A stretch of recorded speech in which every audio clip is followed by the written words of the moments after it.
contente de te retrouver aujourd'hui.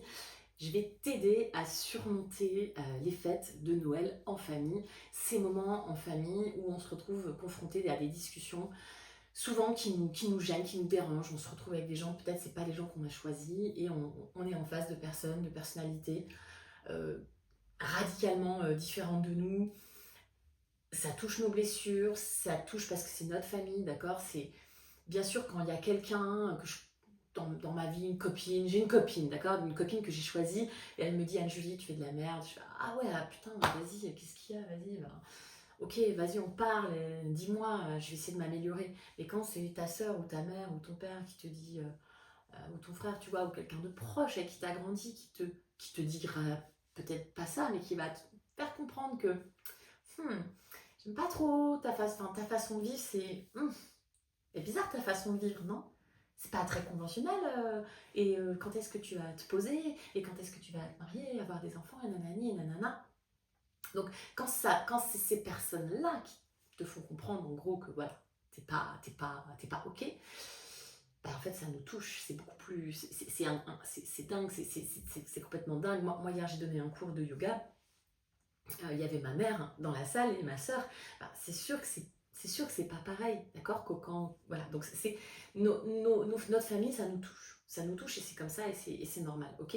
Donc ça va nous toucher les repas de famille où il y a un oncle qui va raconter vraiment n'importe quoi, un misogyne ou je sais pas quoi, ça va être horrible et toi tu vas avoir, soit t'es bloqué en fait, souvent voilà, soit t'as une super répartie et tu envoies balader. Franchement, si t'es comme ça, c'est cool. Si t'arrives à bien envoyer balader les gens comme il faut, mais attention parce que du coup, derrière, ça peut vraiment se transformer en guerre. Soit t'es un peu figé, genre t'es là, putain, je sais pas quoi dire.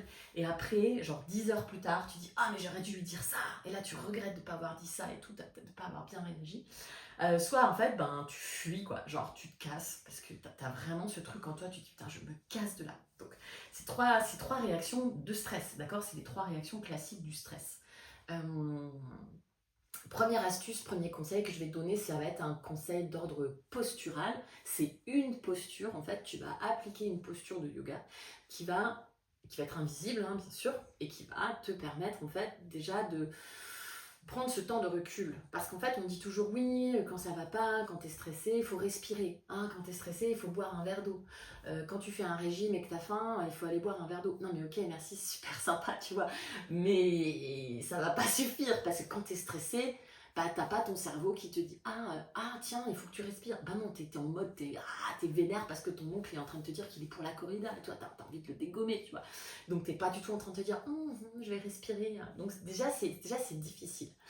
Donc moi ce que je te conseille de faire d'abord c'est prendre conscience que du langage non verbal. Donc de manière non verbale, de manière automatique et inconsciente, on prend tous la même posture de la personne avec qui on discute. Donc si la meuf en face de moi elle a les jambes croisées, je vais croiser les jambes. Si elle a les bras croisés, je vais croiser les bras.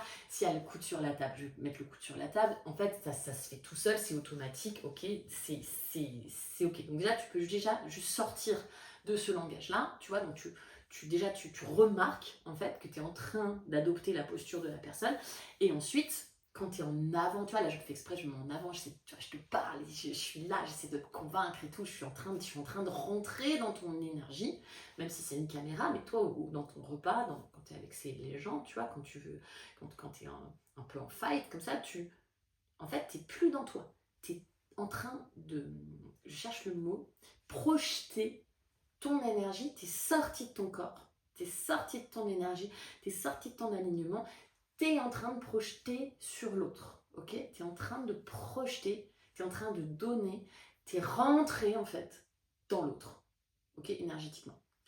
Donc tu vas revenir dans Tadasana. Tadasana, la posture de toutes les postures, le dos droit, le menton légèrement en retrait. Tu sens, tu mets ton énergie un petit peu dans ton bas-ventre, tu mets ton énergie dans ton bassin, tu laisses le bassin se relâcher, s'alourdir. Là, tu vois, je suis dans mon bassin. J'expire en emmenant vraiment l'énergie vers le bas. Là, je fais descendre. Si je suis donc assise sur ma chaise, j'ai les pieds à plat dans le sol, j'ai les genoux fléchis, je suis ancrée, je suis dans mes pieds, dans mon enracinement, d'accord? Et surtout, bien sûr, j'allonge la colonne, je recule un petit peu le menton, je redresse le sternum et je projette pas. Je suis pas là, ok? Je suis...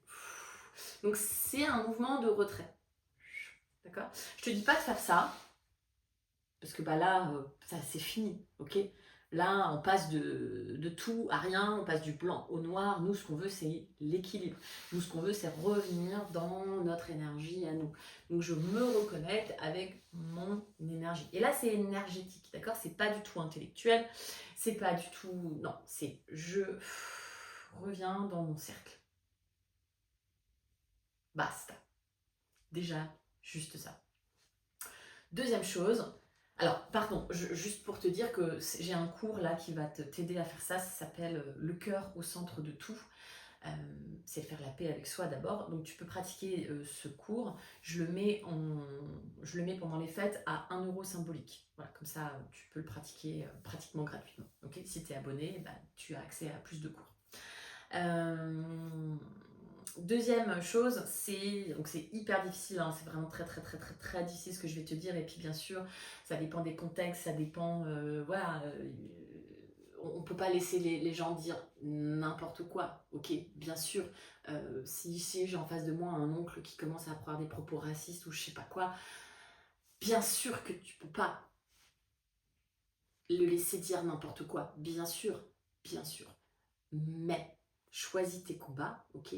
Est-ce que tu as besoin de convaincre quelqu'un qui a une étroitesse d'esprit? Tu vois, je veux dire, t'es pas sa psychologue, t'es pas payé pour ça. Donc, je sais qu'on veut En fait, ce qu'il faut que tu réalises, c'est que t'es aussi dans ton ego à partir du moment où tu veux convaincre. Ça veut dire quoi être dans son ego? Ça veut dire que tu es dans tes peurs et dans ta rassurance. Donc bien sûr, les gens en face de toi qui te disent que ta vie elle est pas bien, voilà, toi tu te dis mais c'est des cons, ils sont dans leur ego, ils ont que leur façon de penser à eux, etc. Mais toi tu vas faire le même chemin finalement, tu vas faire le même chemin qu'eux, tu vas dire bah non, bah, c'est toi qui n'as rien compris, parce que moi je fais du yoga, tu comprends, donc moi en fait je connais le bien-être, je sais ce qu'il faut faire pour être bien dans sa vie, je sais qu'il faut faire ci, je sais qu'il faut faire ça, donc toi t'es nul, toi t'as rien compris, tu fais pas de yoga, donc tu vois, tu es en train de rentrer dans cette binarité, puis tu es en train de te rassurer aussi, t'es dans tes peurs et dans ton auto-validation, j'ai envie de dire. Donc, arrête de vouloir convaincre, d'accord? Bien sûr, moi, tu vois, j'ai envie de convaincre ma maman de faire plus de yoga, de faire du pilates, de faire attention à elle, etc. Mais bien sûr, je peux l'encourager, mais je peux pas la convaincre. Même chose quand tu donnes un cours de yoga à tes élèves. En fait, quand c'est tes élèves, c'est plus facile. Tu sais que ton élève, tu vas l'encourager à essayer, voilà, je sais rien, moi, tourner les épaules vers l'extérieur, etc., etc. Mais tu peux pas le convaincre, en fait. Lui, s'il a pas envie de te croire, s'il te croit pas, qu'est-ce que tu veux faire? T'es pas, tu vois, c'est semer, c'est guider sans imposer. Voilà, donc je te dis pas qu'il faut abandonner, qu'il faut voilà, rien dire et se laisser faire, évidemment, ça n'a rien à voir. Mais prendre conscience que oui, quand toi, tu es en train de dire que ta vie, toi, tu as compris, toi, tu sais mieux parce que tu fais du yoga et donc tu sais qu'il faut faire ci, tu sais qu'il faut faire ça, tu sais qu'il faut manger comme ci et faire... Bah, toi aussi, tu es aussi un petit peu en train de montrer une certaine étroitesse d'esprit, ok? La paix, l'équilibre, l'amour, la bienveillance, c'est quand tu acceptes l'autre. L'autre, en fait, être avec l'autre, c'est faire un petit effort. Donc, est-ce que tu as envie de faire l'effort pour cette personne? C'est ça la question que tu dois te poser. Je te donne un exemple. Mon cousin, il me dit ouais, t'es pas sympa quand tu m'envoies des textos. Ces textos, il y a 3 mots, alors que lui, il s'embête, tu vois, il fait des textos avec des points, des virgules, des majuscules, il fait des grandes phrases, genre lui, il écrit une lettre, tu vois, il écrit une lettre à l'ancienne.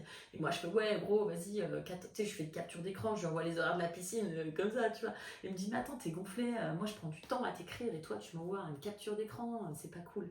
Bon, ok. Qu'est-ce que je fais? Soit je lui explique, mais non, mais c'est toi qui n'as rien compris. Et allô, on est en 2025, voilà, on n'envoie plus, on fait plus des lettres, on fait des textos comme ça, et puis, tu vois, on va rentrer en fight. Enfin, en tout cas, en opposition, tu vois. Soit, en fait, ben, ok, qu'est-ce que ça dit de lui? En fait, ça dit, qu'il se sent pas considéré. Il se sent pas considéré. Et je peux comprendre, parce que moi aussi je peux. Moi aussi j'ai cette blessure de considération. Quand tu te sens pas considéré au travail, parce que ton patron il te dit droit dans les yeux, ben non mais il n'y a pas d'évolution possible chez nous. Ok, tu vois. Ben tu te sens pas considéré, donc tu sais ce que ça fait que pas être considéré. Et t'as compris, en fait, lui, il est en train de te dire, quand tu m'envoies une capture d'écran, mais je me sens pas considéré, quoi. Je me sens pas reconnu, tu vois. Ok, maintenant, est-ce que j'ai envie de faire un effort? Je peux faire un petit effort pour mon cousin, que je vois pas souvent. Bon, ok. Tu vois, il est là le truc. Bon, c'est juste un exemple. So, j'espère que ça va t'aider, t'inspirer pour un Noël, un nouvel an, des fêtes un petit peu plus dans ton Tadasana, aligner déjà juste ça, pratiquer bien sûr, parce que ça nous remet vraiment dans notre alignement. Et puis on est sur cette énergie du cœur, voilà, dans toutes les cultures, c'est Noël, c'est le cœur, on revient vraiment dans le cœur. Donc c'est l'occasion d'explorer le cœur, la paix, arrêter de se battre avec les autres. La paix, ça commence chez soi, d'accord? Si on n'est pas en paix avec soi, on ne peut pas être en paix avec le monde. Donc c'est peut-être juste un petit rappel de cool, pour résumer. Je te remercie, à bientôt.